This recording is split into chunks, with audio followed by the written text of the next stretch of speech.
Assalamu alaikum wa rahmatullahi wa barakatuh. Certes, la louange appartient à Allah. Nous le louons et implorons son pardon. Ashhadu an la ilaha illallah wahdahu la sharika lah wa ashhadu anna Muhammadan abduhu wa rasuluh. Je m'appelle Khadija. Je ne suis ni savante ni experte, simplement une sœur qui s'efforce de parler au cœur des femmes, à la lumière du Coran et de la Sunna, selon la voie des pieux prédécesseurs. J'ai créé ce podcast pour lier la foi, les émotions et ce que nous vivons dans notre vie de tous les jours. Bismillahirrahmanirrahim. Bienvenue dans ce nouveau podcast, mes sœurs. En espérant que vous allez bien et surtout que votre cœur va bien, ainsi que votre foi. Inch'Allah ya Rabbi, ainsi que votre famille. J'espère que tout se passe bien pour vous. Moi de mon côté, alhamdulillah, toujours un plaisir de vous retrouver tous les dimanches en parlant au cœur des femmes. Et bien sûr, je parle à mon cœur en premier. Aujourd'hui, nous allons aborder un sujet dont peu de personnes parlent. Nous allons parler de l'espoir. L'espoir qu'Allah nous sorte de certaines épreuves. L'espoir d'être récompensé un jour pour toute la patience que nous avons donnée, que ce soit dans cette vie ou dans la vie de l'au-delà. Subhanallah, il y a des femmes qui vivent des douleurs si profondes qu'elles finissent par sourire uniquement pour ne pas inquiéter les autres. Il y a des femmes qui ont perdu un enfant, 2, 3 enfants, et qui ont l'impression que leur cœur avait été enterré avec lui ou avec eux. Il y a des femmes qui sont rentrées de l'hôpital avec les bras vides, Allahu Akbar, alors qu'elles avaient déjà imaginé toute une vie avec ce bébé. Des femmes qui ont perdu leur mère, ce refuge vers lequel elles revenaient quand tout allait mal. Et depuis son départ, plus rien n'a la même saveur. Des femmes qui vivent des années dans un mariage douloureux, avec un homme dur dans ses paroles, absent émotionnellement. Des femmes qui souhaitent le mariage et subhanallah al-adim, Allah leur a pas donné un homme pour se marier, elles se retrouvent sans mariage. Des femmes trahies après avoir donné un amour sincère. Des femmes abandonnées dans leurs moments les plus sombres. Des femmes qui portent des traumatismes depuis leur enfance et qui continuent malgré tout à avancer avec un cœur épuisé. Il y a aussi des femmes qui donnent énormément aux autres, mais qui, intérieurement se sentent complètement seules. Elles écoutent tout le monde, aident tout le monde, portent tout le monde. Mais quand elles s'effondrent elles-mêmes, elles ne trouvent parfois personne pour les relever. Et certaines douleurs sont tellement lourdes qu'une femme finit par perdre goût à la vie. Allahu Akbar. Elle prie, mais elle prie avec un cœur fatigué. Elles invoquent, mais elles ont l'impression que ces invocations ne montent plus. Elles sourient, mais intérieurement, elles sont éteintes. Elles s'éteignent tout doucement. Et c'est souvent dans ces moments-là que le shaitan attaque le plus fort. Iblis, lui, murmure. Qu'est-ce qu'il lui dit? Allah t'a oublié. Tu ne guériras jamais. Ta situation ne changera pas. Pourquoi toi? Pourquoi pas lui? Pourquoi pas elle? Mais ma sœur, les plus grandes épreuves touchent souvent les âmes les plus aimées d'Allah. Voilà ce qu'il faut répondre à Iblis.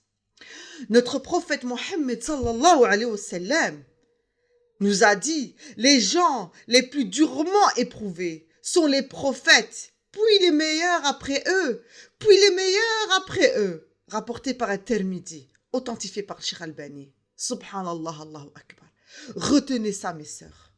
Même les prophètes ont connu des douleurs immenses. Regardez Yaqub, alayhi salam, a été séparé de son fils pendant des années, des années.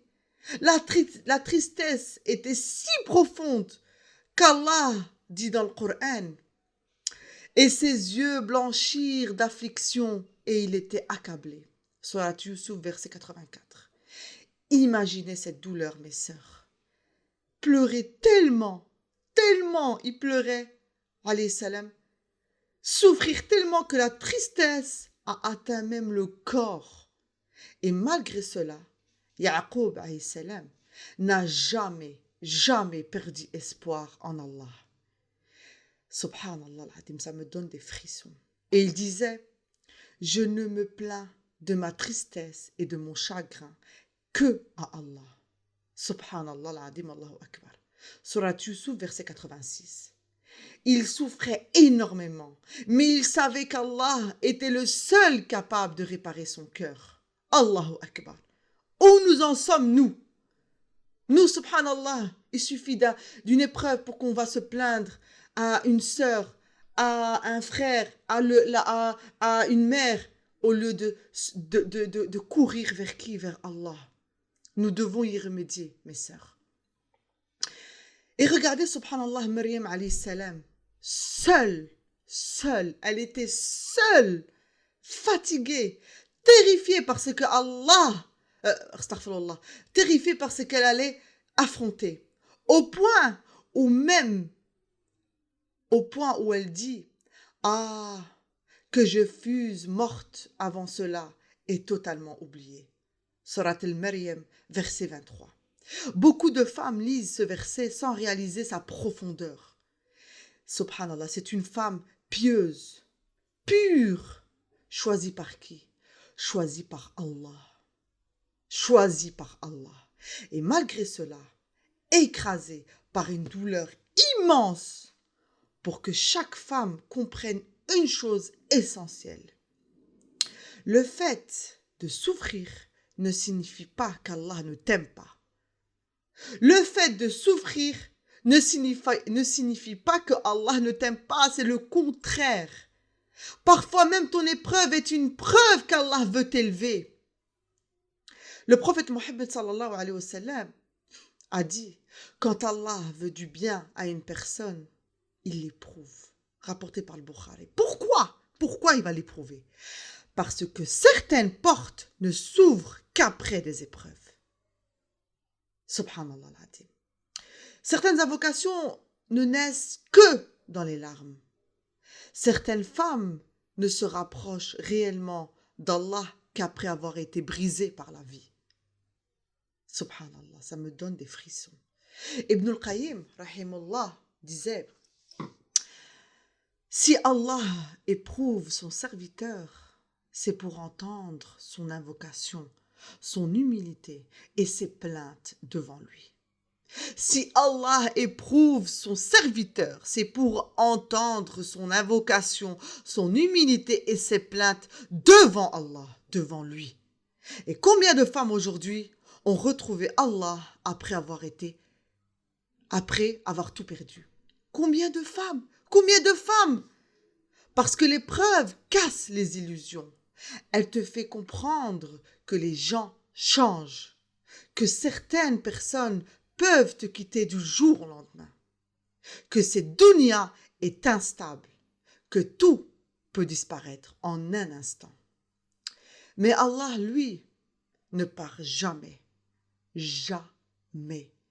Et peut-être qu'aujourd'hui, tu écoutes ce podcast avec un cœur lourd, avec un désespoir, que tu n'as même plus la force d'expliquer ce que tu ressens. Peut-être que tu traverses un deuil silencieux. Peut-être que tu caches une dépression derrière des sourires.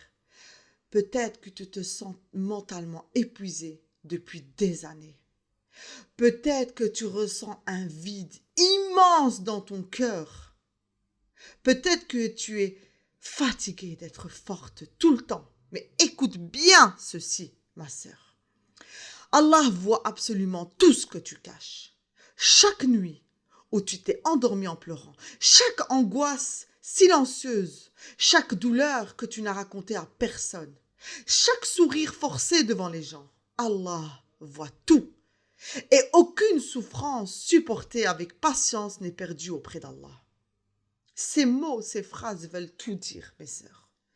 Notre prophète Mohammed sallallahu alayhi wa sallam nous a dit: aucune fatigue, ni maladie, ni tristesse, ni souffrance, ni angoisse ne touche le croyant, même l'épine qui le pique, sans qu'Allah n'efface par cela une partie de ses péchés. Allahu Akbar, rapporté par le Bukhari et Muslim. Allahu Akbar, la hawla wa la quwwata illa billah. Même ces douleurs que tu pensais inutiles, Allah en fait une purification. Même ces années difficiles, Allah peut en faire la cause de ton entrée au paradis. Mais ma sœur, il faut aussi apprendre à soigner ton cœur. Et beaucoup de femmes attendent d'aller mieux, mais ne font rien, sans nourrir réellement leurs âmes. Alors que quand ton cœur devient lourd, rapproche-toi énormément du Coran. On ne parle pas d'une lecture rapide, faite par habitude. On parle d'une lecture comme une femme qui cherche une guérison intérieure. Bouge-toi. Allah n'interdit pas les séances chez les psychologues. Allah n'interdit pas le fait de se faire soigner. Ne reste pas comme ça, ma sœur. Ton cœur va mal. Bouge-toi. Allahu Akbar. Allah dit: nous faisons descendre du Coran ce qui est une guérison, est une miséricorde pour les croyants. Le Coran est une guérison, que tu le veuilles ou non. Surat Al-Isra, verset 82. Ensuite, parle énormément à Allah. Pas seulement avec des invocations apprises. Parle-lui sincèrement. Parle-lui avec des mots, avec tes larmes, avec ton cœur fatigué. Parce que Allah aime entendre la voix de ses serviteurs quand il revient vers lui sincèrement. Parce que Allah aime entendre la voix de ses serviteurs quand ils reviennent vers lui sincèrement. Est-ce qu'on entend? Est-ce qu'on réalise ce que Allah attend de nous? Ya Allah, aide-moi dans ces épreuves. Voilà ce que Allah il attend de nous. Il attend qu'on revienne vers lui. Et surtout, ne laisse pas Shaitan te convaincre qu'il n'y a plus d'espoir pour toi. Parce qu'Allah dit: ne désespérez pas de la miséricorde d'Allah. Ne désespérez pas de la miséricorde d'Allah. Surat Az-Zumar, verset 53. Regardez la beauté de ce verset. Écoutez la beauté de ce verset. Allah ne parle pas seulement aux pieux. Il parle même aux grands pécheurs. Alors comment pourrais-tu croire qu'Allah ne peut pas réparer ton cœur? Comment tu peux penser que Allah ne sera pas là pour toi? Par Allah. Une seule invocation sincère peut changer une vie entière. Par Allah. Une seule nuit de retour vers Allah peut transformer des années de tristesse. Et peut-être que cette épreuve qui t'a détruite aujourd'hui sera demain la raison de ton immense proximité avec Allah.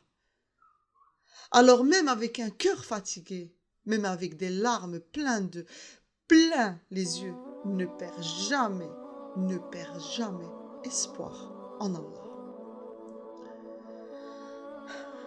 Ce n'est pas ton cœur qui est trop fragile, c'est juste qu'il a besoin de revenir à Allah. À très bientôt. Âme en quête d'Allah. Subhanaka Allahumma wa bihamdik. Ashhadu an la ilaha illa ant. Astaghfiruka wa atubu ilayk.